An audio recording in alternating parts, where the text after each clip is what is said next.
Good evening.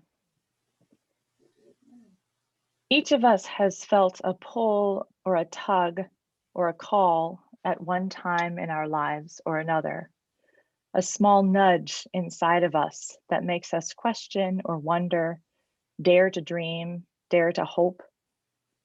As a postulant for holy orders to the diaconate, my call, which has been lifelong but only recently lived into, has been affirmed through the process of discernment, through postulancy, hopefully candidacy, and finally ordination, God willing.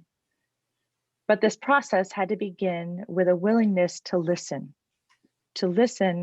or just simply respond to that pull, that tug, that still small voice.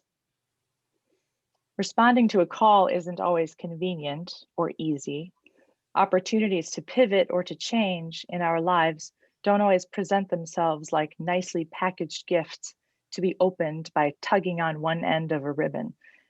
Quite often, opportunities come to us through a tangled web of frustration, grief, fear, loneliness, and so on.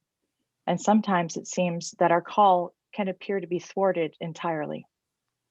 And yet, something in us pushes us, compels us to move. Somehow, we find the courage to change and to clear the way to answer God's call to us. I want to share with you a poem that I'm sure many of you have already experienced. It's one that has resurfaced here and there throughout my life and continues to cause me to pause and appreciate the times that I've had the courage to respond to the various calls in my life. Wild Geese by Mary Oliver. You do not have to be good. You do not have to walk on your knees for 100 miles through the desert repenting. You only have to let the soft animal of your body love what it loves. Tell me about despair, yours, and I will tell you mine. Meanwhile, the world goes on.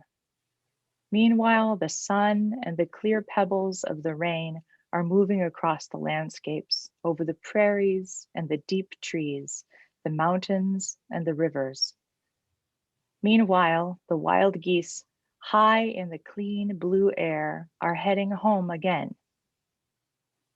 Whoever you are, no matter how lonely, the world offers itself to your imagination, calls to you like the wild geese, harsh and exciting, over and over announcing your place in the family of things.